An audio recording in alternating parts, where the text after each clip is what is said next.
Hoy vamos a meternos de lleno en la historia del escándalo Volkswagen, una historia que parece de película sobre cómo uno de los gigantes del automóvil engañó al mundo entero con un arma secreta. Y no era una pieza del motor, estaba oculta en su propio software. A ver, esta es la pregunta del millón, la que lo cambió absolutamente todo. ¿Cómo es posible que un coche pase todas las pruebas oficiales con nota y luego, en la carretera, en el mundo real, esté contaminando hasta 40 veces más de lo permitido? Es que es una locura. Parecía un misterio imposible, algo que obsesionó a los reguladores y que al final acabó destapando un fraude a escala mundial. ¿Cómo podía tener un coche, por así decirlo, dos caras? Pues la respuesta, como veremos, no estaba debajo del capó, sino en su cerebro electrónico. Bueno, y todo esto arranca con una ambición, una muy grande: conquistar el mercado de Estados Unidos. Volkswagen tenía un plan: vender sus motores diésel, los famosos TDI, como la solución perfecta. Eran potentes, consumían poco y sobre todo eran limpios, o eso decían. Una promesa que al final se convirtió en su mayor pesadilla, en su talón de Aquiles. El problema es que se toparon con un muro, pero un muro de los buenos, las leyes de emisiones de Estados Unidos. En concreto, las de los óxidos de nitrógeno, los NOx, eran increíblemente estrictas. Querían el coche perfecto, potente, de bajo consumo, limpio y encima asequible. Técnicamente parecía imposible. Y claro, la presión sobre los ingenieros para conseguir ese imposible pues se volvió asfixiante. Y aquí es donde la historia da un giro. Como no encontraban la forma de resolver el puzzle por las buenas, pues decidieron hacer trampas. La solución no fue una innovación mecánica, no fue una pieza nueva en el motor, fue mucho más sutil. Fue un código secreto, un engaño programado, escondido en lo más profundo del cerebro del coche, la unidad de control del motor.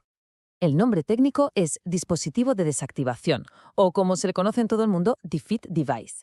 Pero para que nos entendamos, pensemos en ello como una especie de chivato. Era un trozo de código que les susurraba al motor al oído: «Oye, que nos están examinando», y en ese momento el coche se ponía en modo niño bueno. Era un interruptor que lo hacía portarse bien para la foto, para luego, en cuanto nadie miraba, volver a las andadas y contaminar a sus anchas. Y ojo a esta tabla, porque aquí está la clave de todo el engaño. Es que el coche era literalmente como el Dr. Jekyll y Mr. Hyde. Cuando estaba en el laboratorio, en la prueba oficial, se activaba el modo prueba y se convertía en un estudiante modelo. Cumplía la ley a rajatabla, eso sí, a costa de un peor rendimiento y mayor consumo. Pero, en cuanto salía a la carretera, se transformaba. Se activaba el modo normal y ¡boom!, las emisiones se disparaban hasta 40 veces por encima del límite. A cambio, claro, el coche respondía mejor y gastaba menos. En resumen, tenían un coche para pasar el examen y otro muy diferente para el mundo real. La pregunta es, ¿y cómo narices sabía el coche que lo estaban examinando? Pues era más listo de lo que parece. El software estaba programado para detectar una combinación de factores que, sencillamente, no ocurren en la vida real. Por ejemplo, que el volante no se mueva ni un milímetro, que los patrones de aceleración sean de manual, que la velocidad sea súper específica, la temperatura constante. Si todos estos parámetros se daban a la vez, el coche decía: «Bingo, esto es un test», y activaba el modo limpio, una trampa de una sofisticación, la verdad, asombrosa. Y lo peor de todo es que este fraude tan ingenioso no fue un pequeño experimento en unos pocos coches. No, la escala de este engaño es simplemente masiva. 11 millones, repito, 11 millones de coches, por todo el mundo, circulando con este código secreto instalado. Hablamos de los modelos más populares, como el Golf o el Passat, pero también de coches de Audi e incluso de Porsche. Una mentira global que rodaba por nuestras carreteras todos los días sin que nadie lo supiera. Y lo más irónico de todo es cómo se destapó el pastel. Este imperio del engaño no cayó por una gran agencia gubernamental con medios ilimitados, no. Fue un pequeño grupo de investigadores de una universidad. Ellos fueron los que detectaron esas cifras imposibles en pruebas en carretera y dieron la voz de alarma a la EPA, la Agencia de Protección Ambiental de EU. Volkswagen, por supuesto, intentó negarlo todo durante más de un año, pero la EPA no cedió. Al final, acorralados y sin salida, no les quedó más remedio que confesar. Y con esa confesión se abrió la caja de los truenos. Las consecuencias para Volkswagen no fueron grandes, fueron sísmicas, un auténtico terremoto para la compañía. Más de 30.000 millones de euros. Es una cifra que cuesta hasta imaginar. Si sumamos las multas, la recompra de coches afectados, las reparaciones, se convirtió en la factura más cara de la historia del automóvil. Ese fue el precio, literal, de una mentira. Pero el dinero, con ser muchísimo, fue solo el principio. Varios directivos acabaron enfrentándose a cargos penales. La legendaria reputación de la ingeniería alemana, ese sello de calidad, quedó hecha añicos. De hecho, el escándalo les obligó a dar un volantazo estratégico y apostarlo casi todo al coche eléctrico, como una especie de acto de penitencia. Y lo más grave, el coste que no se ve, el coste humano, el daño real a la salud pública por todo ese exceso de NOx que se vertió al aire que respiramos.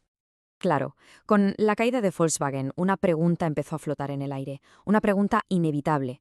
¿Eran los únicos que hacían trampas o simplemente fueron los primeros a los que pillaron?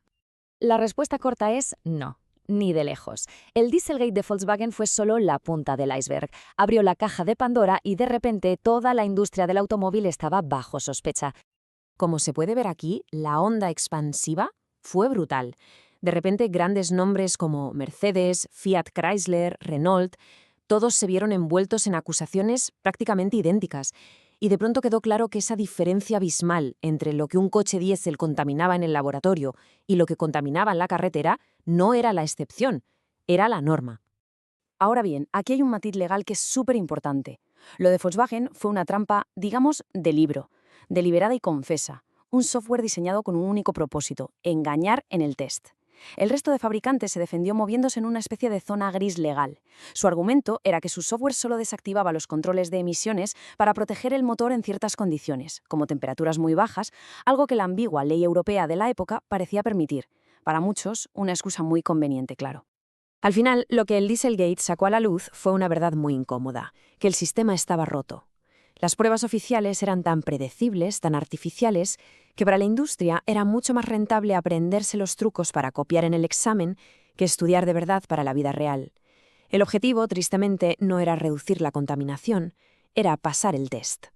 Y todo esto nos lleva a la pregunta final, la pregunta del millón. Cuando la tecnología se diseña específicamente para engañar, ¿dónde está la verdadera responsabilidad? ¿Es del ingeniero que pica el código? ¿Del directivo que exige resultados imposibles? ¿O es de un sistema de reglas que, en la práctica, casi invitaba a hacer trampas? Una pregunta que muchos años después sigue totalmente vigente y nos hace pensar.